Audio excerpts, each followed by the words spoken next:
Good afternoon, ladies and gentlemen, boys and girls. It's with great pleasure and excitement that I stand before you today to welcome you all to our much anticipated Women in Tech Speaker Series. This event holds a special place in our hearts as we come together to celebrate and amplify the voices of women in the ever evolving landscape of technology.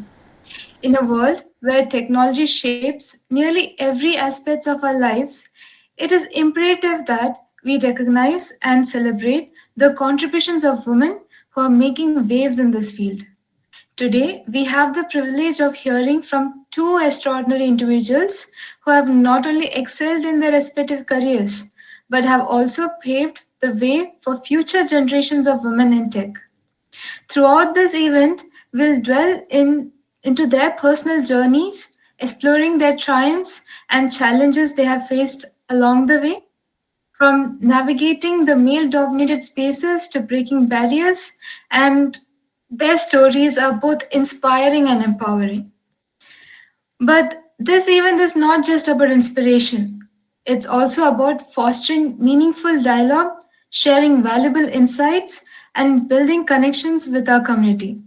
It's about recognizing the importance of diversity and inclusion and driving innovation in the tech industry and the days to come. Let me take the privilege to also introduce the Women Tech Makers Club in REVA with the mission that is simple yet powerful to promote learning, skill development, and collaboration among girls who are passionate about technology. Through series of meticulously designed workshop events and projects, we aim to equip girls with practical knowledge that transcends beyond the boundaries of the classroom. Let me do the honors of welcoming our speakers of the day. Nikita Masand. Nikita, you are there? Hey, hi everyone. Yeah. Nikita Masand is a creative and competent software developer at Goldman Sachs. She loves designing and building applications on cloud. She also loves to solve complex engineering problems with ease by breaking them into their foundational roots. Beyond the screen, she loves to write, paint, and spend quality time with her family. Welcoming you, Nikita. We Thanks. also have Looking we also forward to the session. yes. We also have Palak Mantry. She has completed her computer engineering in 2022, and since then she has been working as a software engineer at Morgan Stanley. She actively aims to upskill herself as well as upskill others. Her journey in tech through hackathons, fellowships, and tech communities has helped her to network, collaborate, and deep dive into the technical aspects of various domains. She is actively pursuing professional training in Kathak and documenting her journey in dance, tech, and life overall through sharing her experiences. We are truly privileged to have both of you as our speakers today. So, without any ado, let's get into the Q&A. Let me give a bit of background. So, the questions that I would be asking in the Q&A was collected by our audience, our students. So, they have a lot to ask you, Palak and Nikita. I hope you guys are ready for it. Yes, let's go. Are you guys excited? So, the first question that our students have asked is for Nikita. Nikita, what inspired you to pursue a career in technology? And how did you get started in this field? Sure, dear. So, a bit of background about myself. My siblings were from a computer science background. So, I wanted to understand the conversations about latency and throttling happening at my dinner table. Jokes apart, I never wanted to do something that is mundane, that is, same every day. I wanted all my days to be challenging, full of excitement and growth. And before thinking of my career, what should I do next? I understood that this technology is where I could see all of this happening. People say it's a 9 to 5 job, but I mean, it's not a 9 to 5 job. Every day you have a different problem to solve. So that, every day is a new day is what inspired me to choose tech. But how I started, it was a very classic path of, working hard to get into a college for a degree in technology. But what keeps me going is the dynamic awesomeness that this career path has. You can't get bored when there's always something new to learn. So that's how I started. This was my motivation to start, and this is what is keeping me going still now. That's great. The students here who's participating, just a small reminder, if you want to ask on-spot Q&A, you're free to do so. Please drop it down in the chat box and one of the volunteers would pick the best ones and we would ask our speakers. The next Q&A is for Palak. So the students have asked, can you share some challenges you faced as women in tech and how you overcame them in this industry? Okay, so let me start by my journey. Like when we were introduced to the concept of hackathons in college, back then when we used to form a team, I could hardly see any women or female members, participating with me. So eventually, I landed up with an all boys team. The issue is that there are challenges as to how do you explain at home that you are overnight in a hackathon with boys all around. It was challenging, and even in office today I feel that when there is a conference or a meeting happening, there are very few women. This being the challenge, the only way to overcome it is to be in the moment and go on. You cannot stop because others are not coming or due to any reason. You have to go on in your journey, and irrespective of whoever is there with you, either boys or girls, you have to ensure what is your goal and you have to keep at it. So this concept of, oh, if women will be there only then I'll participate in anything, that is something that we shouldn't look at, and the only way to overcome is to keep going. Was there a situation, you said a hackathon you had to participate and how was your experience there? Were you the only girl in that team? Yes, I was the only girl in the team. In fact, only girl in a room full of uh, 50, 60 people. Uh, Mhm.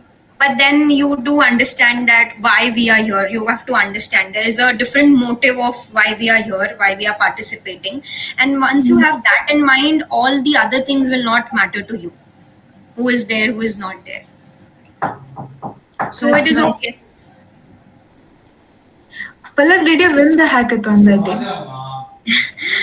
That day we didn't win, but then there was some other hackathons we participated in, which we won. So, like I said, one day everything will not happen in a single day, but if you keep at it, things will show up. The next question that the students have asked is for Nikita. What advice do you have for young women who are interested in pursuing a career in technology? Because you guys are like their inspiration and they look up to you people. So there will be some piece of advice, maybe some golden one that will be suitable for everyone. Um, One thing that I always, I mean, this is a quote from Sheryl Sandberg. She is a superwoman according to me, and she had said that if you are offered a seat on the rocket ship, don't ask what seat, just get on. So that is something I always take as an advice, and I would like to add it for you all. But on top of that, adding to like some piece of my advice would be never think that you're weak, and let people know that being weak is the easiest thing to do. Being strong and facing everything is what takes you to the next level. And I feel women have that strength hidden deep down.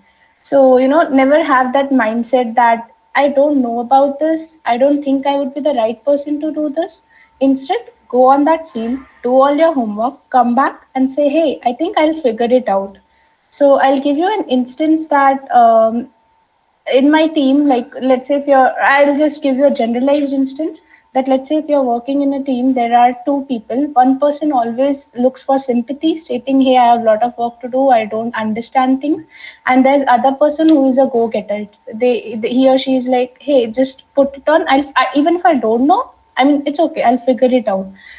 Always be on the second part. Don't think that I won't be able to do it. So personally, I always love to solve any problem that comes on my way. Like on my way, I never say no to any opportunity. So this has helped people around me believe that, hey, let's ask her to work on it. We know we'll get it done. So that is one advice I would like to give you all. Like, be strong and don't think you won't be able to do. Just pick it up. Again, ending the note on her quote only. If you're offered a seat on the rocket ship, don't ask what seat. Just get on. So that is my advice. But how about girls who have imposter syndrome? I guess this is something which all of us face, right? That Mm-hmm. this person that and he or she knows a lot than me, and I don't. Right. It's just a common thing among all of us. So how do Mm-hmm. you overcome that? That is something, I think everybody would be facing it. To be honest, I face it every day. In GS is a very big organization. So it's like I am a very small fish in that big pond.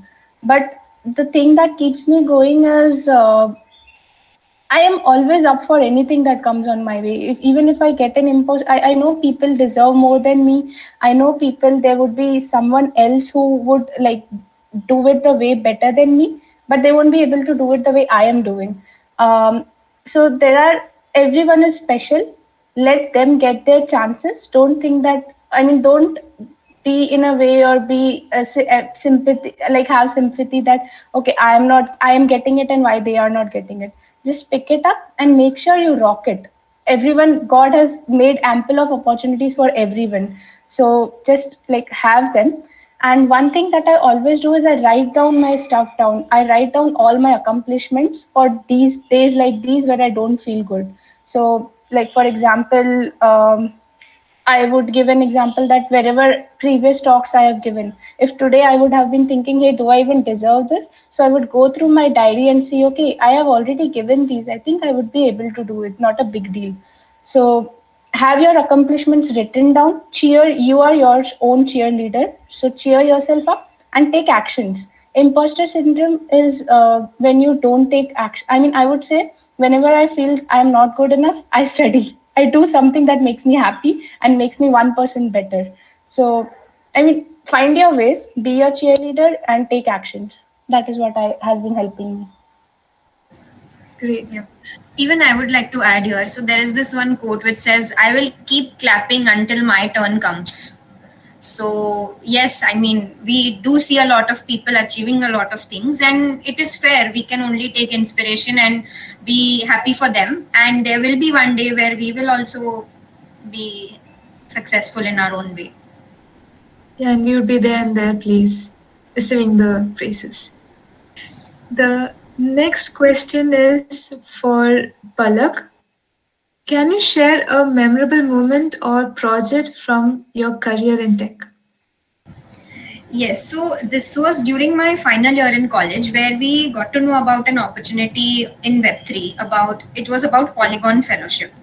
So when my friends told me about this opportunity, we could see that in the guidelines and the rule section, they were saying we will only select 25 students all over India.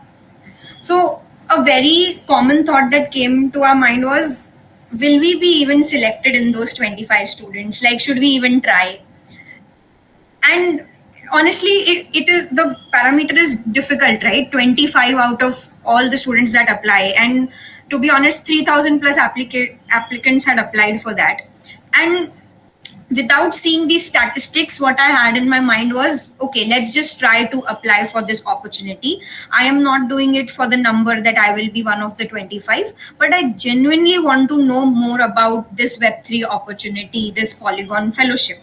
And it was a 2 months internship sort of fellowship. So I thought, why not try and give it a genuine attempt? And to my surprise, I applied, and then I also gave an interview, after which I was selected. So this was one of the very memorable moments that came across, that we should never give up and we should not self reject ourselves by just seeing, okay, why to try when the competition is so high. This was a memorable opportunity, and after Polygon fellowship that happened, it opened doors to various other networking opportunities. So yeah, this one has to be the most memorable one. That's great. And I guess everyone would have that one very memorable event that, especially tech event in the college that would have inspired somewhere or the other. Yes, And it's really good to see that, we can relate to both of you guys very well. Because college events, networking events, hackathons are something which anybody in the college would go through. And it's really nice to hear. The next question is for Nikita. So one of the student has asked, how do you stay updated with the latest trends and development in the tech industry? So yeah, Nikita, Mhm. handing over to you. That was actually my motivation to join tech, so I have a lot to say here. But I would say there are two things, right, for everyone. One is building things, and other is going deep inside them. Try to be on both the sides. Build stuff because that's what will, you'll see things happening. But the thing is, don't just build stuff. Also go deep down on how things are working. The very recent example I would give is building a chatbot using LLMs, and everything is very easy, to be honest. Nowadays it's like all of us can build it in next 30 minutes by using their APIs. So honestly, it's not a very big deal, but you have made a step there. But don't just stop there, is what I'm trying to say. uh, Understand how LLMs work, what happens under the hood. I am not saying understand everything. You need to understand, all the intricacies and all of that. But at least, if everyone in this room is building a chatbot, make sure you have two more better things to add on, or you have some more knowledge on top of it, because you have understood how things work under the hood. And understanding this is what, is very helpful. So staying updated with latest trends, I would say build things and understand how they are working under the hood. No one will be able to beat you on that.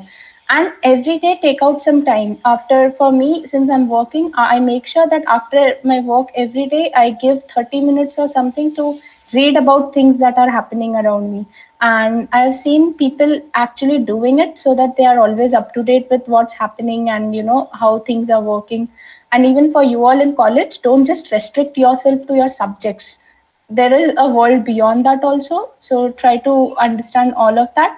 I'll give an example that, I mean, it's not about staying up to date, but it's about so, for example, if there's something in my daily work as easy or as boring as just supporting a support ticket, I know the answer to it. I know I can just get the answer from Stack Overflow or ChatGPT. But I make sure I don't just copy paste, and I know I can get that thing done, but understand what that Stack Overflow answer actually means, each and every line, because I'm pretty sure behind that there's a research done. So try to make sure that you do all of that, and that's how you will be learning more and staying updated with new technology, because that's where the learning happens. It doesn't happen in the front where you just give the answers.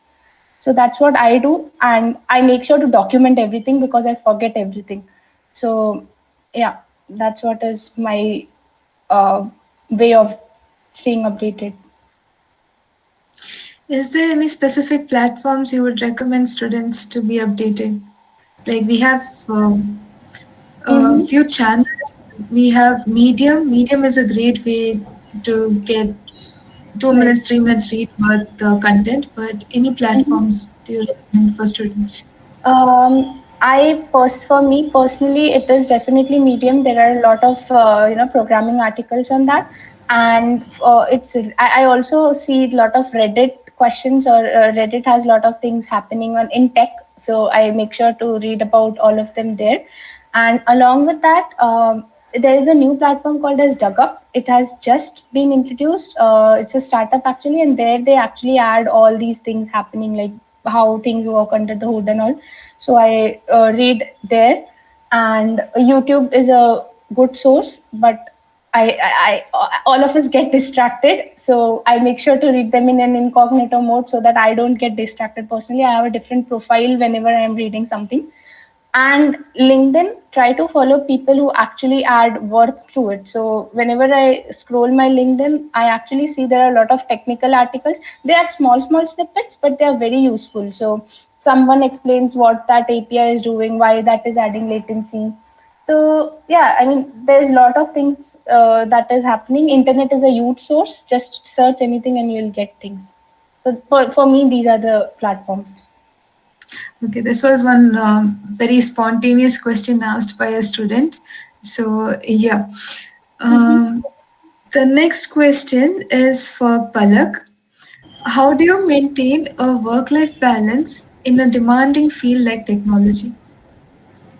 Yeah. Before we go to this question, I would just like to add to the previous thing that Nikita said about LinkedIn, right?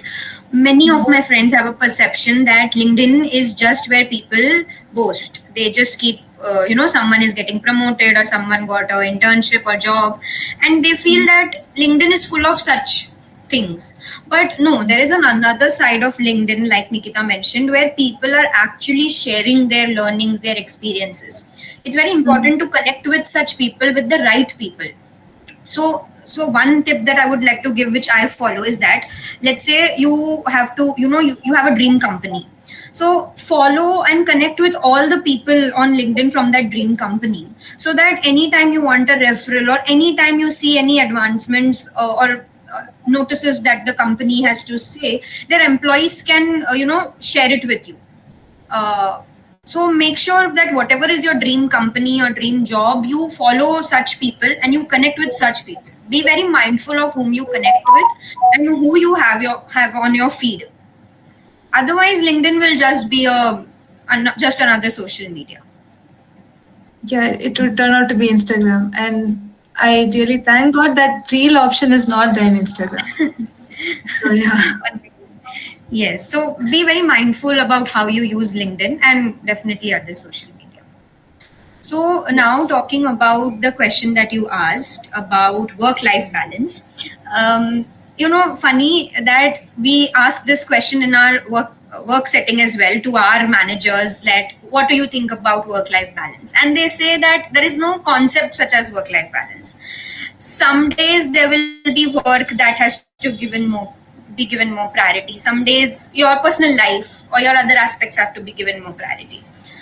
There is no such answer, but what you can do is, this is a tip that I had received from my managers at work, that keep two separate priority queues for your work and for your personal life.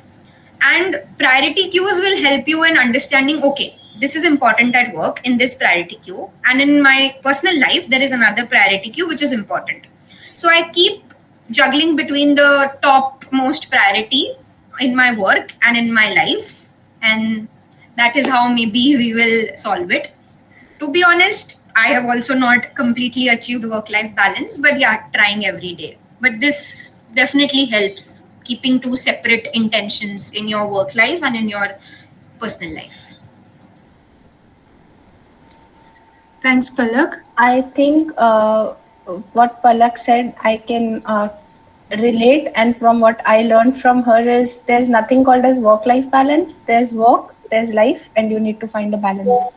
So that is Yes. something everyone has. And to be honest, at least from what all of us are at the age, work life balance is, let's say, if you have a family, if you're married, and if you have other things. So right now, at least, always make sure to be 100% on both your work and your family. I don't think you have a lot of responsibilities. I think this is the right time for you to explore as much as you can and be with your family as much as you can. So make sure that you find a balance between both. And there was this something which I heard from again a manager at work, where they said, forget work life balance. If you can't take out 1 hour for yourself in a day, your life is useless. If you have reasons to give for your own self, that okay, I'm not able to work out today because I have this, because I have that, then you are seriously doing something wrong in life. So 1 hour for yourself, for your mental health, for your physical health, you need to take out. And as easy as it seems to say, but yeah, we have to take out our personal time as well. That's great. And I totally agree. We might not have much of things as we are in college, but I guess the student asked because, the traveling time that some come from very far places. And then some might do internships after this. And then juggling with the desire to learn a lot of things simultaneously, I guess that's where we need a proper balance and scheduling.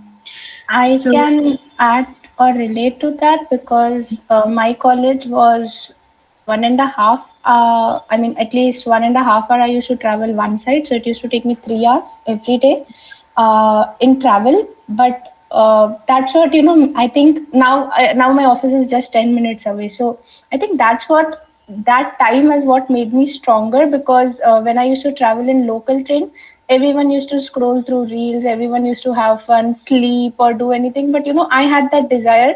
I knew that hey, I mean, I stay a bit far, but I think that was actually the motivation during that time for me. So what I used to do is the things that I told before, right? All those habits are actually coming from sitting or standing in the local train and actually reading through all of these things. I used to read what people are doing. I mean, what people are doing in tech plus. I mean, I'll be honest. I used to sleep also a lot of times. I used to have fun also, but I'm telling you in general, don't add that as your blocker actually, because now my office is just 10 minutes away, but I still have the same time. So I this habit has helped me grow now. So I honestly feel like this is something you all can relate to. If I mean, at least I could relate to when you said about this, Dia. So I thought to share this story. yeah, majority of the students travel here. I'm Yep. not sure of 1.5 hours, but a lot of time goes in traveling. Mm-hmm. And Bangalore traffic is famous. Yes. That's why I found a place that I can walk to. But yeah. So, yeah, the next question by the students is for Nikita. What skills do you think are essential for success in the tech industry, especially for women? I'll tell you a secret. No one's ever prepared or as is, or they know things naturally, and no one's ever prepared 100%. So behind the scenes, I am a very average person who works very hard to know things, prepare herself. So I'm being very honest there. I won't say that things come like fluently to me. Even being honest here about this session, I asked like, I mean, there should be some background given to me so that at least I'm prepared about things. So this is just a very small thing, but I would say that the more I prepare, the more things come naturally to me in future. So that's a process, and that's completely fine to not know everything. And why did I tell about this is because when I was in college, whenever any competitions used to happen, some of my friends, I remember there was a group of friends, like probably mostly they were boys. So they used to be like, hey, let's go and like whatever will happen, we will just see what's happening in the competition. Let's go and see whatever happens. Let's not prepare. To be honest, they prepare a lot. So people, and I don't know what it is with women, or I mean, they do show whenever they are preparing, but boys don't show it. But everyone prepares a lot, so you have to prepare it. Even for hackathons, everyone probably show that hey, we are not preparing, but I would say why not prepare? If you're participating, prepare. But then the problem is, you think that people think that you have to prepare 100%. You don't have to prepare 100%. Even if you prepare how much ever you can, and then go there. So bottom line is, don't think people are prepared, I'll also join in the force. No, give time and effort to things, but at the same time, don't be afraid to fail even if you're prepared. Nothing can teach you what a failure can. So go with the mindset of rocking it, but don't be afraid to fail, is what I I'm trying to conclude here, and specifically why do I add it for women is because be prepared and don't be afraid, because we either over prepare or we don't prepare and then we feel bad, we feel guilty, and all of that has happened to me. That's why I'm sharing this with you. And everyone prepares, so that's a secret no one shares with you, but people do prepare. Yeah, that's about it there. Very true, Nikita. And I totally agree. It's just a show where we say that I have not prepared. Even in the exams, we say we have not prepared, but we know very well the night before, the morning, 1 week before, 1 month before, we all do prepare. It's nothing like we don't prepare and we get marks. The next question is for Palak. Have you experienced any gender bias or discrimination in your career? And if so, how did you handle it? Okay, so I would not say that it was gender bias on purpose, but like I mentioned in the beginning, that when you are in a room full of boys and you are the only one in a competition or in a meeting, generally the questions tend to go towards the boys because they are in majority. So there has been time where I felt that why is the question not directed to me and to the others?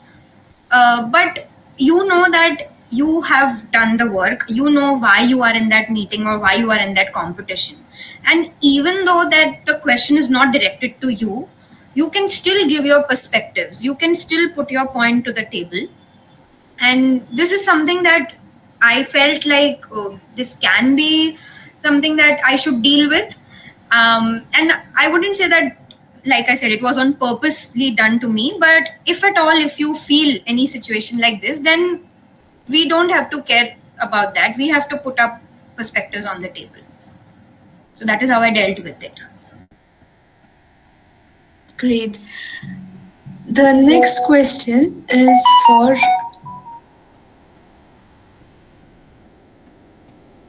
Nikita again.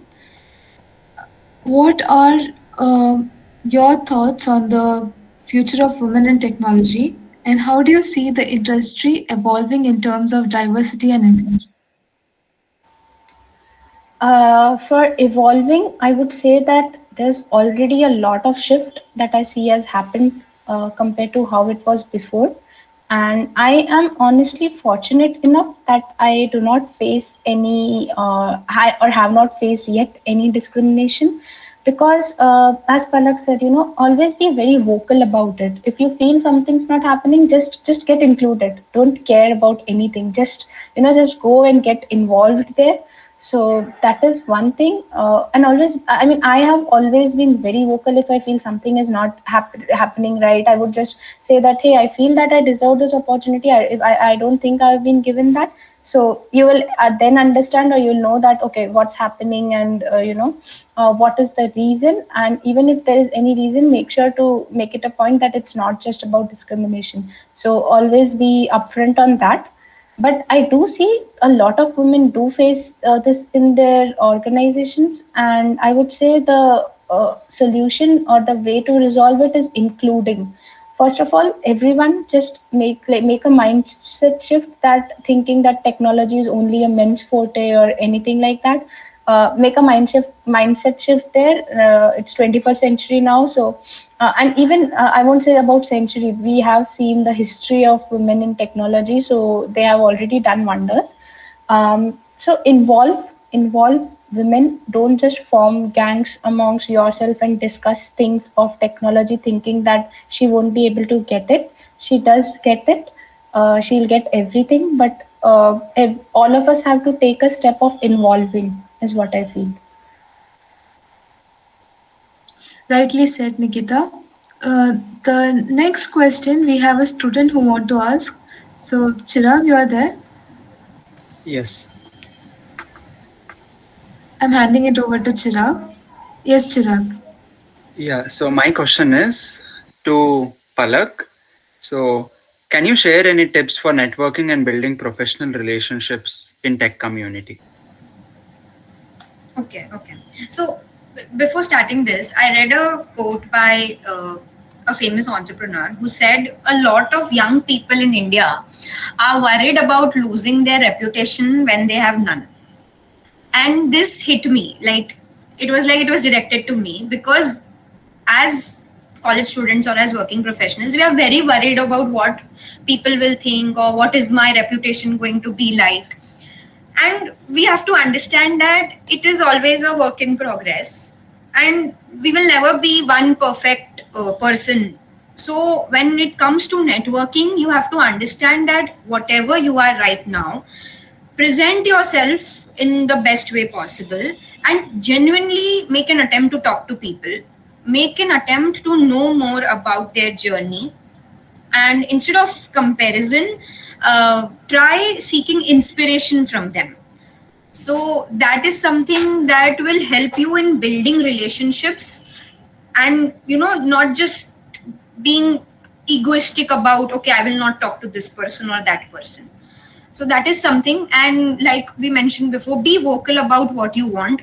Unless you speak what you want, I don't know how things will land up to you. So that is one thing very important for networking, that whenever you go in a professional setting or in a community meetup, talk to people, talk that, say, introduce yourself in that meeting, why you are here, what are you good at, what do you bring to the table. And maybe if they see any opportunity, they can help you.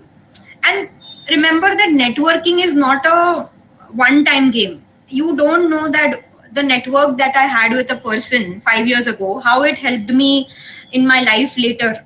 So networking is a compounding game where you keep building your network and you never know how it helps you.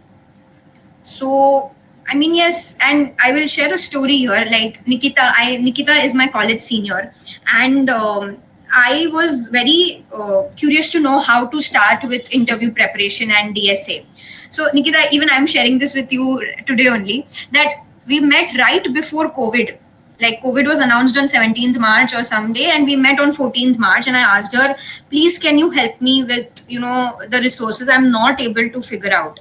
And that day was the time when I first talked to Nikita, and you can see that we are today in the same call, still having that relationship. So, I mean, yes, continue, and there will be good days ahead.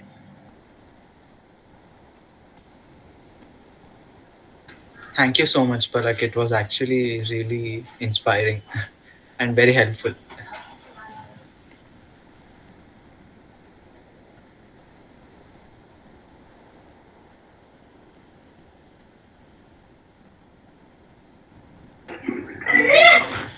Hello, Nikita ma'am.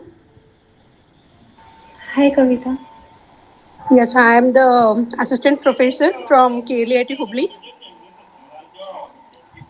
I have a question: how a teacher can be inspiring for students to be connected with the technologies? I would say teachers are already always inspiring for like they already students always get inspired by teachers. So, but one thing I would say is, I mean, what I always as a student looked with my professors was they never. I mean, one they. I mean, the professors that I always love to be with is the one, like they used to be the ones who used to ask me to go out of the book and explore. So there were two types of professors. I'll be honest. One used to be like always in the books and just theoretical things. But there used to be other professors who used to had just say, let's build this, let's build this, that, and let's do courses together. Even if they didn't know, we used to learn together. I have had privilege to work with such professors, and I would always want, I mean, if you're looking for something in what a professor should have, would be relate to your students and always build things with them. And it's okay, it's okay. I mean, it's not a way that everyone, all the teachers should know everything. But what makes a difference is you come with an experience, and students don't come with an experience. So you teach them how to do things, but you both can do it together and hand over things to them. So learn along with them, help them grow a lot. That's what I always looked with my professors, and the professors I mean, I used to learn along with them outside of books. That is something I would like to have always. Thank you. Why I asked this question means the recent students, like a first year students, what I observed, they are so insecure. When we ask them to do, they feel it like something huge we have a giving for them. So to overcome that fear, so I'm just keep on thinking how can I motivate them to be in a tech, like try to code whatever they know. I don't want it from any net like that. Simple Right. calculation, like a calculator programs, right, that is introduced through C programming. That itself, whatever we teach and try to trace it, I want them to repeat it back Right. on their You own. So you are that hurdle, I actually right. want them to come out. Actually, things like Chat GPT has made it very worse for everyone. So what they think is it's very easy, but I think the current solution there would be even there you will have to work a little hard on trying to figure out what is not on the internet. Like for example, if the calculator program it's something on the internet, try to relate to students. Probably what they watch a series, some series nowadays, so try to ask them to build something like their favorite Harry Potter Q&A or something like that that they would also enjoy building. Calculator, I think, is something that they would be like, okay, we have to build a calculator. But if something like that relates to them, Harry Potter or anything like that. So because they are just starting to technology, they need to have things that are colorful and bright, and they said they cannot find it on the internet. So you can probably do some creative ways there, or yeah. Fine then. Thank you. Sure.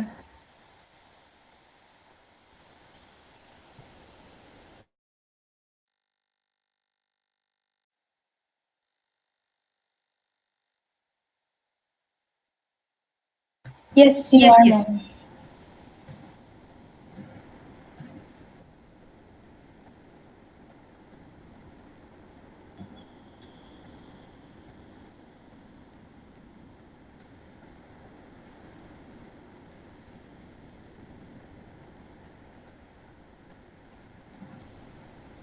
Nikita, you can go ahead.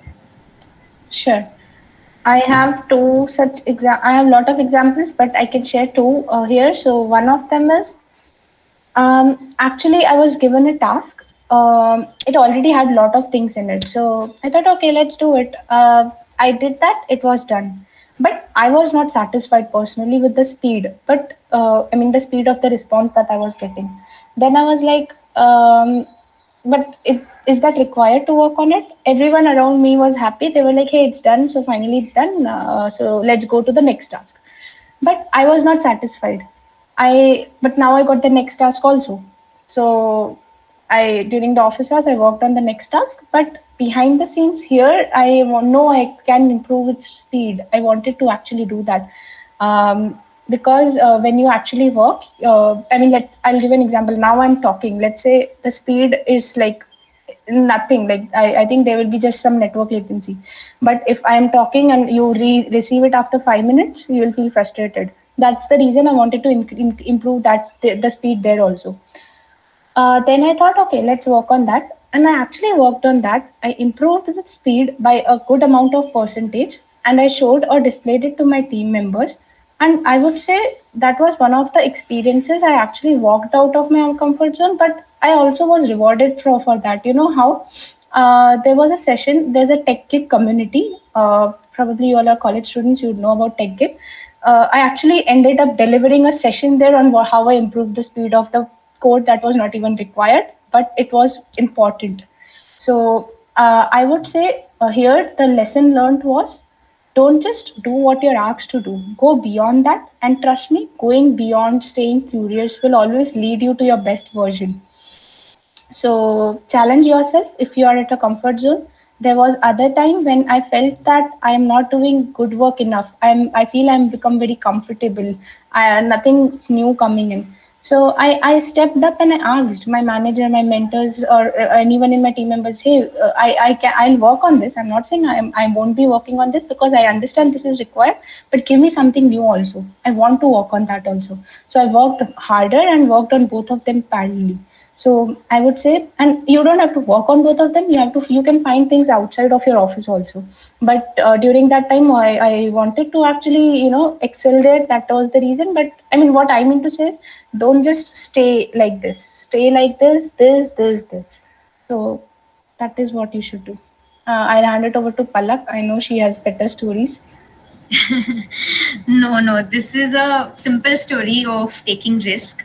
So basically, what was the uh, problem that there were two people involved in making a project, I and one more person, and we had to pitch this project for an international opportunity. Now, when you say international, there are as fancy as it seems, but there are many challenges to it. One challenge is about the traveling part. Second challenge is where are you going to stay there? And this being not so famous opportunity, okay, this was just an opportunity that you got, both of the team members we got. And one team member backed out saying that I won't be traveling because I have other things to do. And for me, this was a very unique opportunity, and I thought I want to use it. But there were concerns of visa, passport. I did not have anything. There were also financial constraints because you are traveling to an international country. Till the last day, or I mean, the visa came on Tuesday, and I had to take a flight on Tuesday night. I had only 6 hours to decide whether or not I should be going for this opportunity or not. And within those 6 hours, I had to do the hotel booking, the travel booking, and even prepare myself for the pitch that is going to be there. Somehow, some energy had come wherein I said yes to the opportunity, said yes to all the concerns I had in my mind. Even my family was concerned, how is this girl going to travel abroad? But things happened just because I believed there were two things. One is that I said yes to the opportunity and I took the risk. Took the risk of so many factors. So, and it was a beautiful experience in itself. So I feel don't self reject yourself and say yes more often. That is my comfort zone story that I want to share.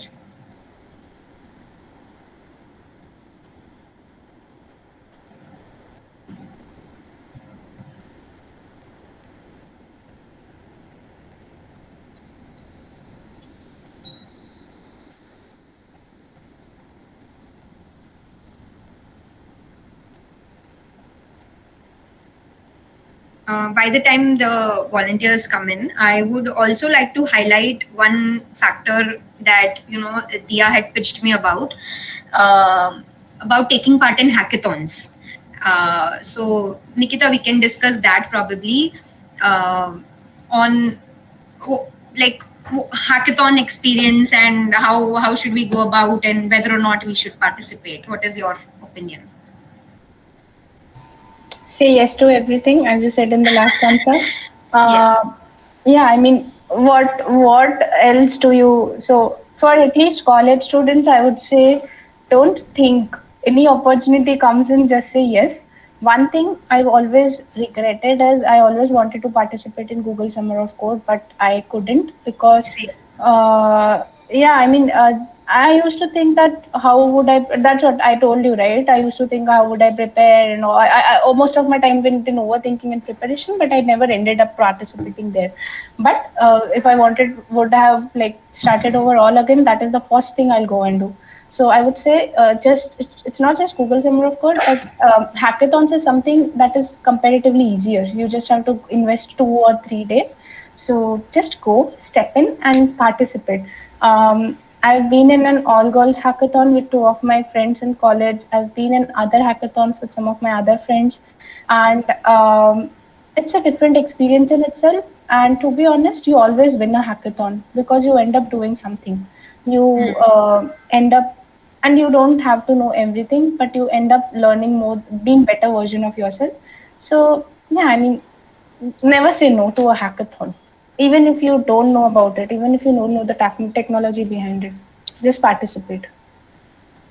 Agreed. Like you said, there is so much of competition nowadays that we see that, oh, our friends are participating in hackathons and they are winning.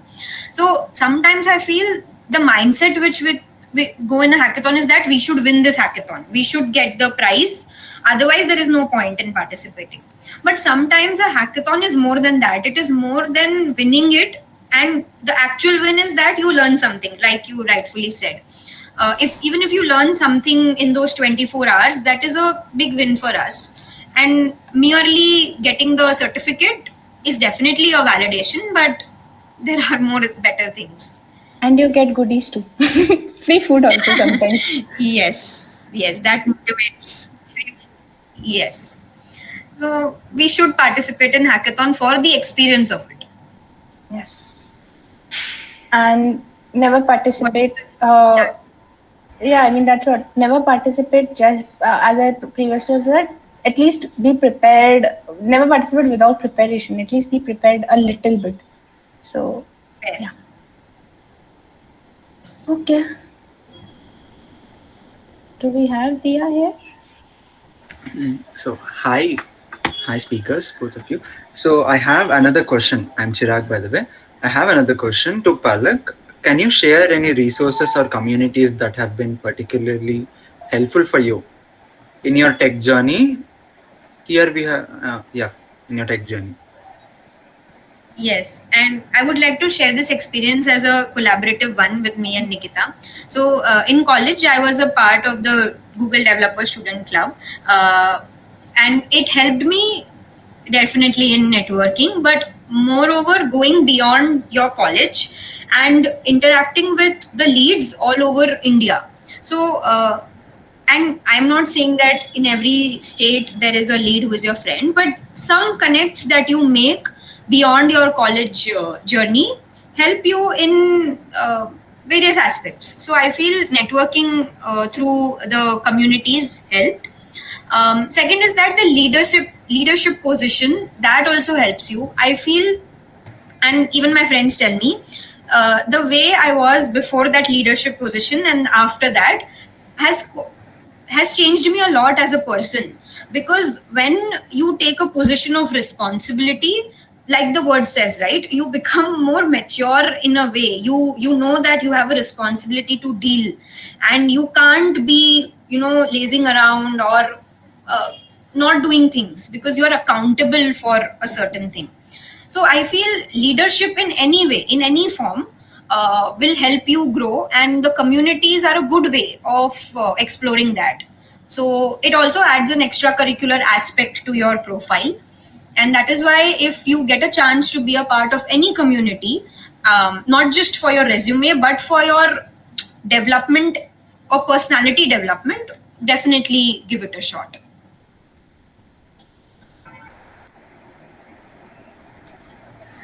Thank you, Palak. Is there anyone else who wants to ask questions?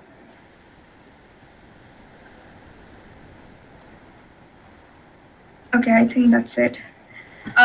Before leaving, I will just request the audience to help us connect with all of you. We are sharing a few links on how you can connect with us based on the experiences that we share.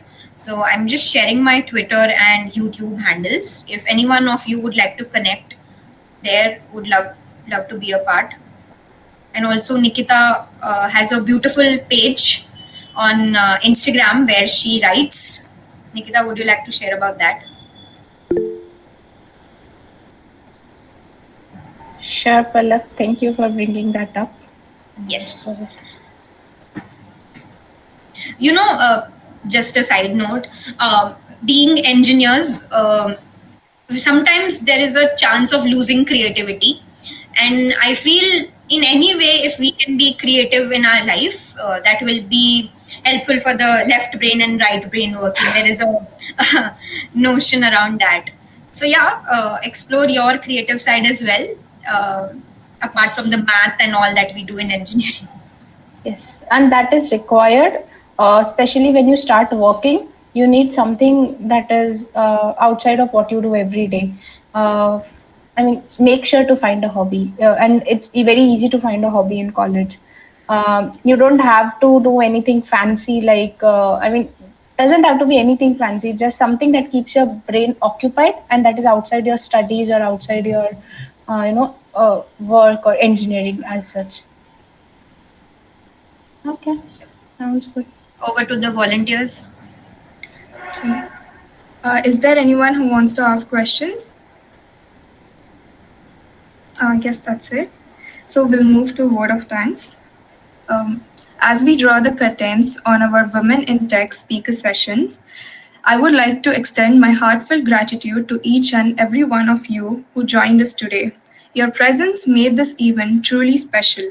First and foremost, I would like to express our deepest appreciation to our esteemed speakers, Nikita Masand and Palak Mantry. Your insights, experience, and invaluable wisdom have left an indelible mark on all of us.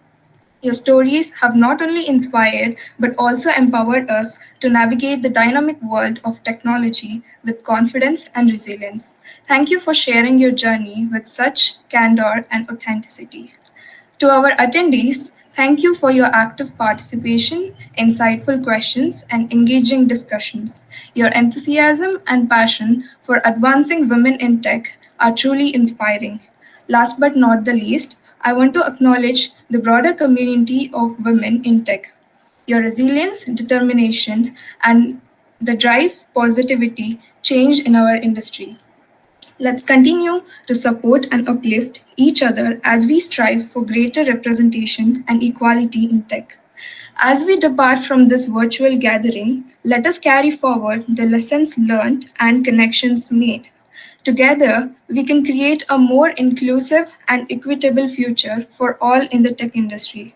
Thank you once again, and we look forward to welcoming to future events. Thank you, Palak and Nikita. We would love to connect with you. Thank you, guys. Thank you, so everyone. much. Thank you, everyone. Bye.